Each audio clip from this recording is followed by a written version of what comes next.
महायुतीमध्ये कुठेही बंड नाही असं दानवेंनी म्हटलंय। भाजपमध्ये आल्यावर काहीतरी मिळतं म्हणून लोक इथे येतात असंही दानवे म्हणतायत। अब्दुल सत्तार यांच्याबद्दल पक्षश्रेष्ठी निर्णय घेणार आहेत। महायुतीमध्ये कुठेही बंड नसल्याचं रावसाहेब दानवे यांनी स्पष्ट केलेलं आहे। भाजपमध्ये आल्यावर काहीतरी मिळतं म्हणून लोक भाजपमध्ये येतात असं रावसाहेब दानवे यांनी म्हटलं। तसंच अब्दुल सत्तार यांच्याबद्दल पक्षश्रेष्ठी निर्णय घेतील असंही दानवे यांनी स्पष्ट केलंय। उमेदवारी अर्ज सुद्धा भरले गेले, त्याला आपण बंडखोरी म्हणू शकतो। अर्थात हे सगळं सध्या राजकारण सुरू आहे आणि याच सगळ्या राजकारणासंदर्भात बातचीत करण्यासाठी माझ्यासोबत भाजपचे वरिष्ठ नेते रावसाहेब दानवे आहेत।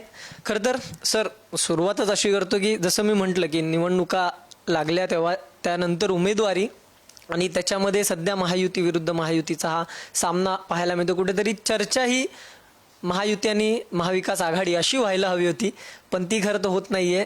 तुमच्यामध्ये सगळं चित्र पाहायला मिळतं बंडखोरीचं।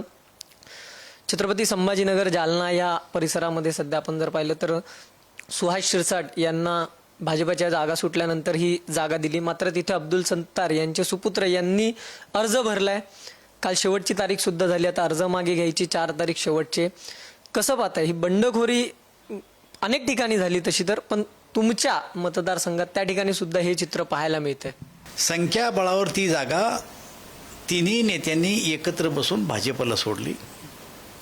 भाजपचे सुहास शिरसाट त्या ठिकाणी आमचे उमेदवार झालेत। अब्दुल सत्तार साहेबाच्या मुलांनी फॉर्म भरला, त्याला आम्ही बंडखोरी मानत नाही। अजून एकनाथ शिंदे साहेब सक्षम आहे आपल्या कार्यकर्त्याला समजून सांगायला। ते त्यांना बोलवतील, त्यांना समजून सांगतील, 4 तारखेला फॉर्म परत घेईल। कुठल्या प्रकारची बंडखोरी ही आमच्या युतीमध्ये होणार नाही याची मला खात्री आहे।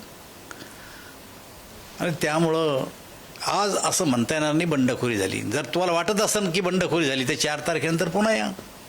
माणसाच्या मनामध्ये बदल कसा होत असतो। काल गेला नॅट तिकीट मिळालं, उद्या आपण गेलो तर आपलंही काही होऊ शकतं असं अनेक लोकांना वाटू शकतं। मी त्यांचं एक नाव घेतलं, प्राजक्तांचे ते मामा असल्यामुळं।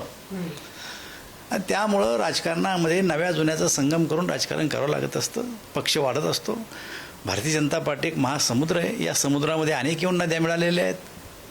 जेव्हा सगळ्या नद्या एका समुद्रात येऊन मिळतात तेव्हा याला नवा याला जुना असं म्हणता येत नाही। व्हिडिओ जर्नलिस्ट विकास खवळे समिती